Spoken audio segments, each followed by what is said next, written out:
السلام علیکم. اسلامی فلسفے میں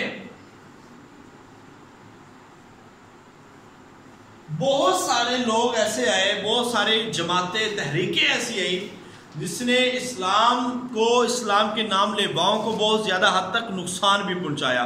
ان میں سے بہت سارے لوگ یہاں پہ موجود ہیں جن کا ہم ذکر پہلے بھی کر چکے ہیں، مزید یہاں پہ کریں گے، جس میں سے ہم معتزلہ کہتے ہیں، اشارہ کہتے ہیں، اخوان الصفا کہتے ہیں. یہ وہ والی تنظیمیں تھیں. اس کے آگے ذہن میں کچھ تنظیمیں تھیں جنہوں نے حقیقت میں اسلام کا بہت زیادہ نقصان کیا ہے. تو آئیے ہم دیکھتے ہیں. سب سے پہلے معتزلہ، یہ ہم پڑھ بھی چکے ہیں مگر مزید یہاں پہ فلسفے کے حوالے سے یہ ان کا نام معتزلہ، یہ فلسفے کی بنیاد پہ تو اسی قائد کے قائل ہوئے تھے. اب معتزلہ آپ کو پتا ہے واصل بن عطا سے ہے، حسن بصری سے الگ ہوا، اعتزل عن ناس. اور ان کے عقائد کیا تھے؟ معتزلہ کے عقائد کیا تھے؟ امر بالمعروف ونہی عن المنکر.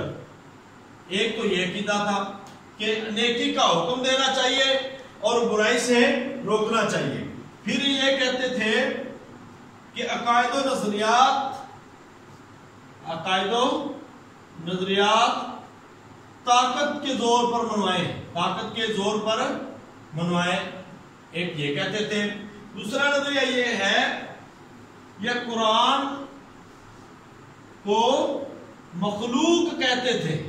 یہ مخلوق کہتے، قرآن کو مخلوق کہتے تھے.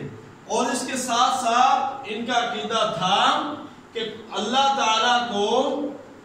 کو ان آنکھوں سے دیکھنا ممکن نہیں ہے. یہ بھی عقیدہ تھا. اور آخری عقیدہ یہ میں آپ کو بتا دوں، یہ تھا ان کا کہ انسان، یہ پیپر میں آ جاتا ہے، یہ آپ نے یاد رکھنا ہے، انسان اپنے اعمال کا خود خالق ہے.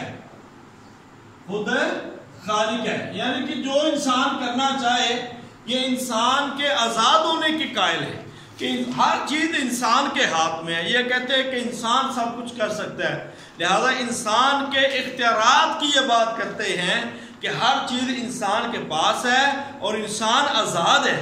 اور دوسرے اشارہ وہ انسان کے مقید ہونے کی بات کرتے ہیں کہ انسان آزاد نہیں ہے، بلکہ انسان آزادی ایک مختصر سی آزادی ہے. جینا اور مرنا یہ ایک مخصوص وقت کے لیے ہے. وہ شعر اس بارے میں کہا جاتا ہے کہ یہ آزادی ایسی ہے کہ تیرے آزاد بندوں کی نہ یہ دنیا نہ وہ دنیا، یہاں مرنے کی پابندی وہاں جینے کی پابندی.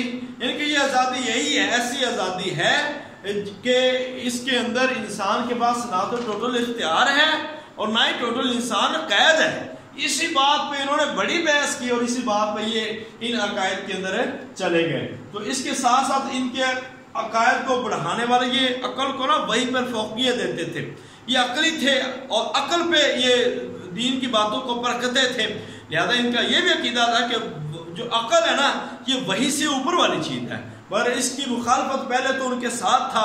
دوسرا آیا جس کا ابو الحسن عشری ہے، ابو موسیٰ عشری رضی اللہ تعالیٰ کے خاندان میں سے تھا. وہ آیا تو اصل میں خلق قرآن پہ حضرت امام احمد بن حنبل اور ان کے ساتھ محمد بن نوح، باقی سارے علماء اس وقت کے انہوں نے مامون کے ڈر سے، خوف سے انہوں نے یہ بات توبہ کر لی اور یہ کہہ دیا کہ قرآن مخلوق ہے. انہی عقائد کو تسلیم کر لیا، مگر یہ ڈٹے رہے اور پھر جیلوں کے اندر ان کو سزائیں دی گئی. ان کو قید و بند کی صعوبتیں برداشت کرنی پڑی اور محمد بن نوح کا تو انتقال ہو گیا، مگر حضرت امام احمد بن حنبل وہاں پہ ڈٹے رہے. مامون نے ظلم کیے، معتصم نے ظلم کیے، واثق نے کیے، اور اس کے بعد پھر متوکل ان کے خلاف آیا اور اس نے پھر ان کو جیل سے رہائی دی. تو یہ معتزلہ عقائد تھے. اور ان کا یہ بھی تھا کہ دوسروں سے خیر و شر تسلیم کروانا چاہیے، یہ ڈنڈے کے زور پہ بھی کروانا چاہیے. اور یہ کہتے تھے کہ یہ فرض عین ہے، امر بالمعروف، نیکی کا حکم دینا فرض عین ہے، فرض کفایہ نہیں ہے. اگر کوئی یہ نہیں کرتا تو وہ جرم مار ہے، اس کو سزا دینی چاہیے. اور اسی وجہ سے یہ لوگوں کے واجب القتل کے بھی قائل تھے کہ لوگوں کو قتل کر دینا چاہیے. اب اشاعرہ میں نے بتا دیا، ابو الحسن عشری جو کہ حقیقت میں معتدلی تھے، مگر ان کے عقائد سے وہ بھی ایک لمبی چوڑی بحث ہے کس وجہ سے آئے، تو یہ معتدلہ کے خلاف ہو گیا۔ ابو الحسن عشری، اشارہ ابو الحسن اشعری ہے جی، اور پہلے معتدلہ کے ساتھ ہے، اور معتدلی استاد ان کے جبائی اس کے شاگرد تھے، اس کے شاگرد تھے، اور اس کے بعد جو ہے یہ معتدلہ کے خلاف ہوئے، ان سے پھر مسجد کے اندر کھڑے ہو کر انہوں نے ان کے عقائد سے کہا کہ میں توبہ کرتا ہوں، اور اسی عقائد میں امام فخر الدین رازی رحمۃ اللہ علیہ کا مکتبہ فکر بھی انہی کے ساتھ ملتا جلتا ہے۔ تو بات کو مختصر کر کے میں بات کر رہا ہوں۔ اب آگے دیکھیں جی، اخوان الصفا، اب یہ سوال آ جاتا ہے، بہت دفعہ آ رہا ہے۔ اخوان الصفا یہ فلاسفرز کی ایک تنظیم ہے، یہ فلسفوں کی ایک تنظیم ہے بصرہ اور بغداد میں، بصرہ اور بغداد میں جو ہم خیال لوگ تھے، ہم خیال لوگوں کی ایک تنظیم، یعنی ہم خیال فلسفی لوگوں کی ایک تنظیم ہے، اور یہ جماعت خفیہ بنائی گئی تھی۔ فلسفہ، مذہب اور سائنس اس کا موضوع تھا، سچائی کی جستجو تھا اور راہ نجات کے طریقے یہ ڈھونڈتے تھے۔ مسلمان تھے مگر روایتی اسلام کے خلاف تھے۔ انہوں نے علوم کی 3 اقسام کی ہیں، یہ ریاضی، طبیعیات اور ما بعد الطبیعیات، یہ 3 علوم اخوان الصفا نے بنائے۔ ایک طریقے اخوان المسلمین ہے، وہ آپ کو پتہ ہے دعوت اور ارشاد کے اندر ہم نے پڑھا ہے، مگر یہاں پہ اخوان الصفا یہ فلاسفرز کی تنظیم ہے جو بغداد اور بصرہ کے شہر میں جو وہاں پہ موجود تھے، اور خفیہ تنظیم بنائی گئی تھی، یہ آپ نے یاد رکھنا ہے۔ اخوان الصفا ایک فلسفیوں کی تنظیم تھی۔ میں بار بار کہہ رہا ہوں کہ یہ آ رہا ہے سوال۔ اس کے بعد جی بات آتی ہے، ہم مسلم فلاسفرز کے بارے میں بات کر لیتے ہیں۔ کندی کے بارے میں جی سب سے پہلے، میں باقی سب کے بارے میں بات نہیں کر رہا کیونکہ بہت ساری چیزیں ایسی ہیں جو یہاں پہ ڈسکس نہیں کی جا سکتی، تو ہم نے پہلے کچھ کر لی، اس لیے آج دوبارہ اس کو ڈسکس کرنا میرے خیال سے ضروری نہیں ہے۔ پھر بھی آپ پوچھ سکتے ہیں کوئی بھی چیز پوچھنی ہو تو۔ امام کندی جو ہے 801 عیسوی تا 873 عیسوی، یہ ان کی پیدائش اور وفات ہے۔ نام ان کا ابو یوسف ہے، اور کنیہ یعقوب بن اسحاق کندی۔ یہ ایران کا قبیلہ ہے، عراق کا قبیلہ ہے کندہ، تو وہاں کے رہنے والے تھے۔ باپ ان کا گورنر تھا۔ ان کا شروع سے فلسفہ کی طرف رجحان تھا۔ یونانی طب کے تراجم، یہ بڑا سوال ہے، یہ آیا ہوا ہے یونانی طب کے تراجم کس نے کیے؟ کندی نے۔ کس نے کیے ہیں؟ کندی نے یونانی طب کے تراجم کیے ہیں، یہ آپ نے یاد رکھنا ہے۔ بیت الحکمت کا جو مامون الرشید نے بنایا تھا، بیت الحکمت کا ناظم اعلیٰ اس کو مقرر کیا گیا تھا، اور یہ کہا جاتا ہے کہ یہ پہلا عرب فلسفی ہے، پہلا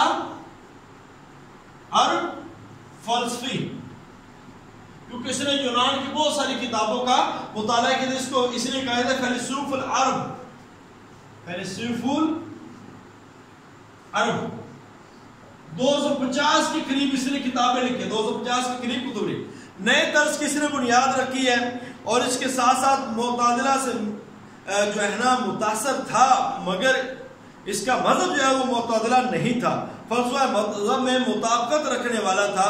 تو الکندی ایک بہت بڑا نام ہے جو یونانی کتب کو ترجمہ کرنے والا تھا۔ بیت الحکمت، اب بیت الحکمت کیا تھا؟ وہ یہی تھا کہ وہ یونانی کتب کا ترجمہ کر کے عربی میں یہاں پہ پیش کرتے تھے، اور اسی جگہ سے پھر بہت سارے ہمارے مسلم سائنسدان وہ نکلے ہیں۔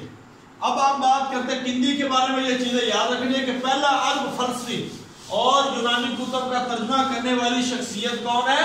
کندی۔ کندی کا نام میں نے بتایا ابو یوسف یعقوب بن اسحاق کندی، یہ قبیلہ کندہ سے ہے، باپ اس کا گورنر تھا، فلسفہ کی طرف رجحان تھا۔ اب ہم بات کرتے ہیں فارابی۔ یہ فلسفے کے اندر بڑا ایک نام ہے، محمد بن محمد طرفان، محمد بن محمد ابن طرفان، یہ اس کا نام ہے جی، اور ابو نصر فارابی اس کو کہتے ہیں، ابو نصر فارابی، یہ اس کا نام ہے۔ 870 تا 950 تک یہ زندہ رہا ہے، اور اس کے ساتھ ساتھ روسی ترکستان فراب میں، فرابی کو کیوں کہتے ہیں؟ یہ فراب میں روسی ترکستان، روسی جو ابھی ترکستان بن گیا، روسی ترکستان کا شہر کا فراب، وہاں پہ پیدا ہوا ہے۔ اچھا، یہ ایسے سوالات نا آپ کو انٹرویو میں بھی آ جاتے ہیں کہ فرابی کو فرابی کیوں کہتے ہیں، کندی کو کندی کیوں کہتے ہیں؟